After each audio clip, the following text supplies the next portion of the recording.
In this lecture I want to talk about barriers to adaptation. There's certainly a sense that in the literature and thinking about adaptation, there's all sorts of things that could be done to adapt to climate change, and yet the evidence so far is that they don't easily happen, actually. And so the phrasing or the concept that's been used to explain the difference between what could happen and what does happen is barriers to adaptation. It's interesting to take a slightly longer historical view about adaptation. Some societies are clearly able to adapt to all sorts of changes, and our societies, the societies that exist in the world now, are proof of this. Not every civilization continues to the present day. And Pacific Island societies, with very few exceptions, have been highly adaptable in the past. They've managed to settle on quite marginal environments in the middle of oceans and forge robust civilizations that have stood the test of time, and they've withstood all sorts of other impacts too. Colonisation, the Second World War, which has fought across many islands of the Pacific, even nuclear testing on some islands, people are beginning to move back. So these are very powerful social, political, economic and environmental changes, and people are still living on islands, and that gives us hope that climate change in this kind of, seen in that kind of context, is something that people in the Pacific may be able to adapt to too. But not every society adapts, and there have been historically collapse of some civilizations that have the archaeological, paleoecological record would suggest climate's been a major driver. And in the Pacific Islands too, the case of Rapa Nui, for example, suggests that not every island society has endured the test of time. So why not? Well, in the contemporary times, this is about barriers to adaptation, and we would say that knowing what actions need to be taken and even having the ability to adapt doesn't necessarily mean that adaptation will happen. And so this has been discussed, for example, in the context of the United States, where there's plenty of knowledge about how to adapt to climate change, plenty of knowledge about how to deal, for example, with sea level rise or the exposure of energy infrastructure on coasts that are prone to cyclones, and no shortage of money, technical skills and so on to make those changes. But it's not happening. Why isn't it happening? Well, there's all sorts of reasons why it's not happening.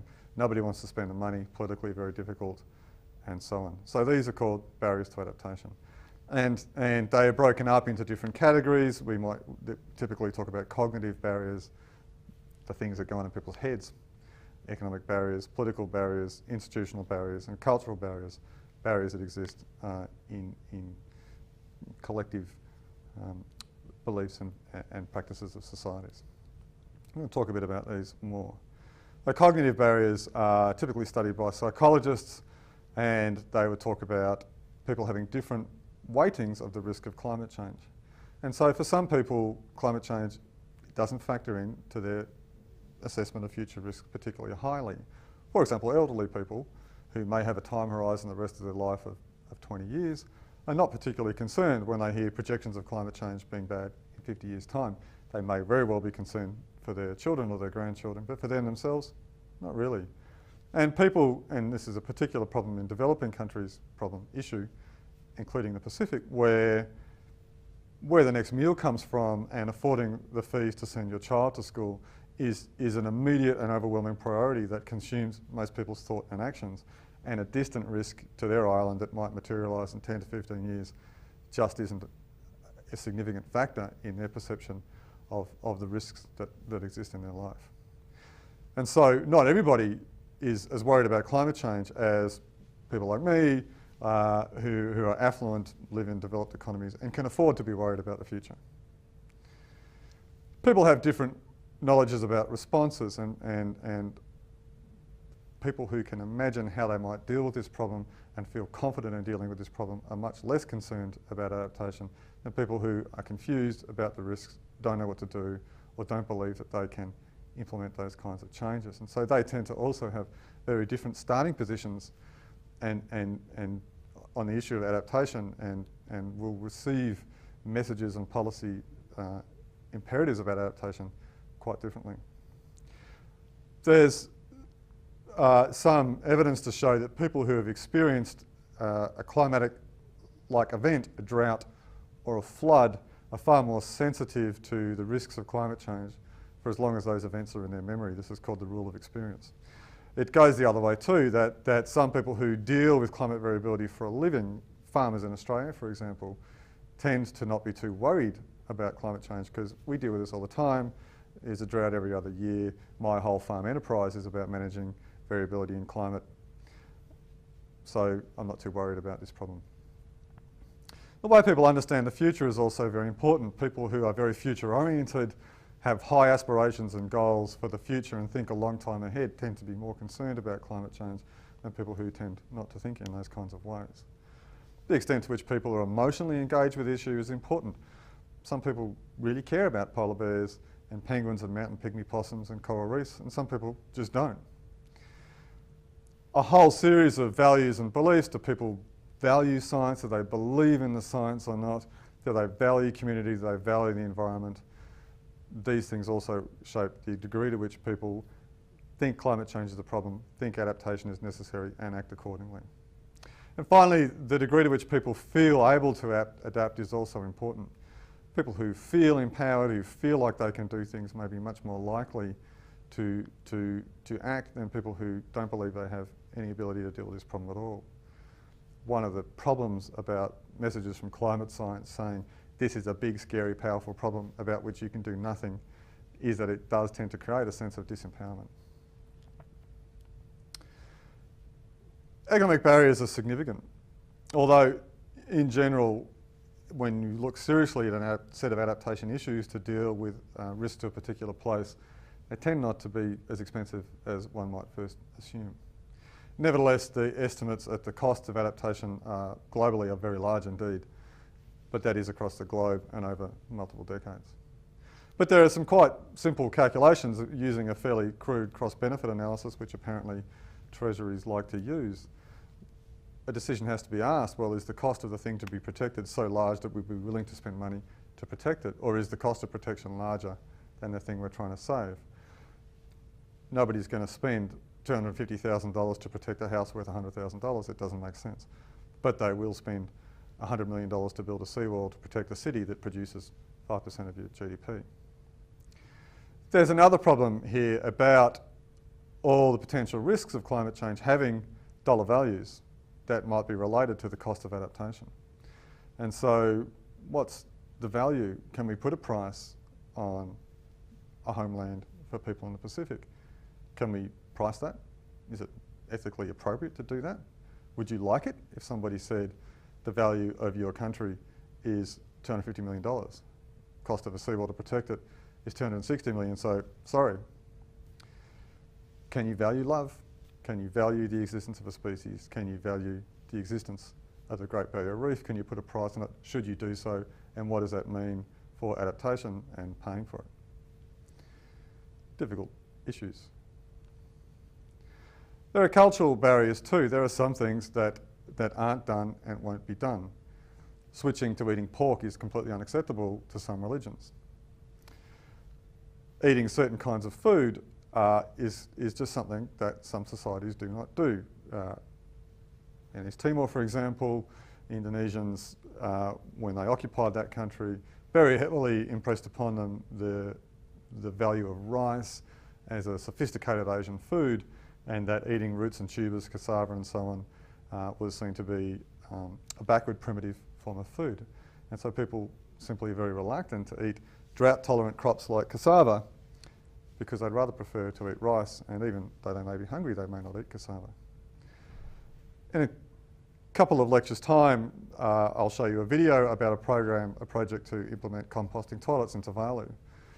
But not everybody likes going to a composting toilet. People like flushing toilets, and across the Pacific Islands, composting toilets are being seen, for very good reasons, as a very good solution to solving all sorts of climate risks and environmental risks. But some people don't like going to the toilet on a composting toilet. And I spoke last week about taro and taste preferences, and so there are all sorts of forms of taro. There are 30 to 40 different cultivars of taro in the Pacific, but people only like to eat one or two. And they won't eat the more drought-resistant ones, even though they might be more abundant during times of drought, because they don't like the taste. This is a former composting toilet project in Funafuti. It's worth keeping in mind when you see the example in a couple of weeks' time. The technology is fine. There's no problem with the technology of composting toilets. The problem is getting people to accept this is the toilet that you should be using. There are institutional barriers too about decision making. Who makes decisions? On the basis of what information? Does the person who is responsible for adaptation policy in your country know who is most vulnerable to climate change? Can they even know who is most vulnerable to climate change? Will they make decisions to protect the most vulnerable, or will they make decisions to protect their friends or to protect the interests of the person who walks through their door and writes a cheque for their political master? Who's going to pay? Should the cost of adapting to drought or to sea level rise be borne by every person in the country, or should it only be borne by the people who are at risk?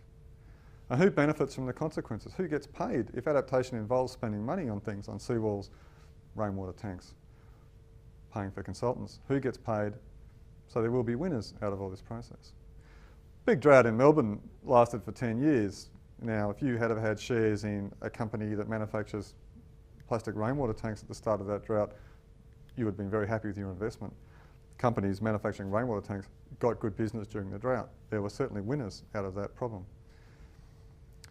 There's issues about coordination between agencies, and so if climate change is going to create a public health problem because of drainage in the streets, because of increased rainfall and humidity, which agency should be involved in that process? Certainly the health agency, certainly the public works agency, probably the water agency. But it's easier said than done to say you three need to get together and to solve this problem. Agencies compete for money. They often have rivalries. They find it difficult to coordinate. Some may have the resources and some may not, and so on. Finally, it's often been said, and certainly on the climate impacts side of things, it is often said that uncertainty is the biggest barrier to adaptation.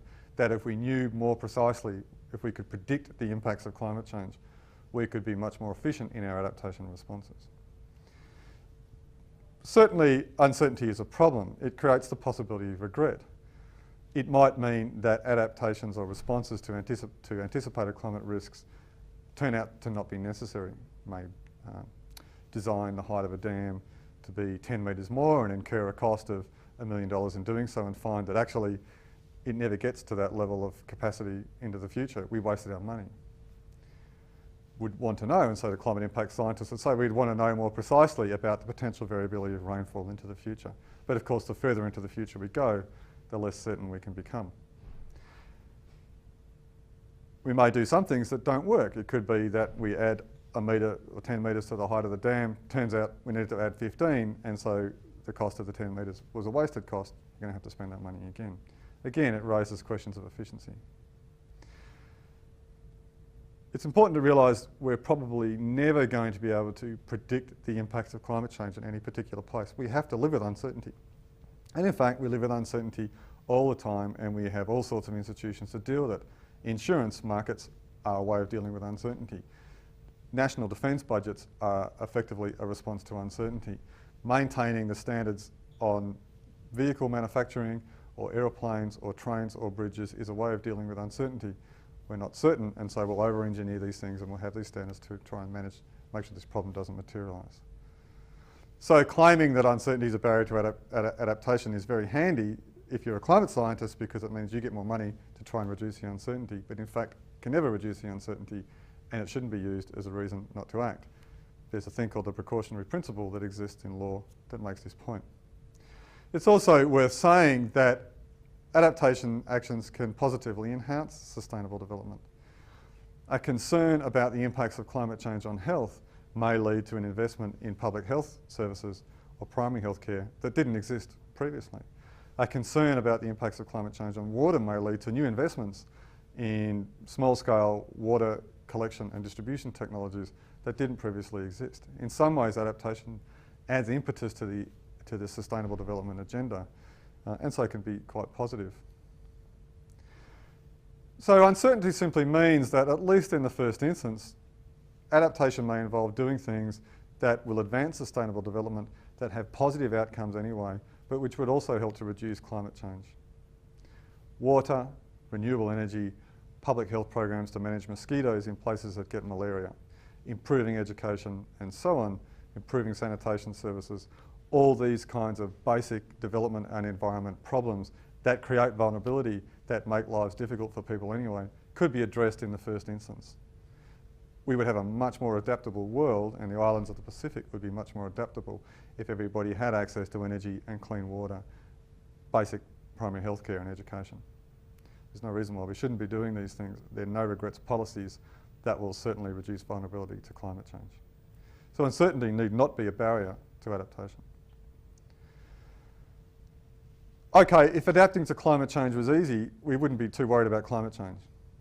But it isn't easy, change doesn't always happen easily, and that's because there are these barriers to adaptation that will need to be overcome for adaptation to be made more effective.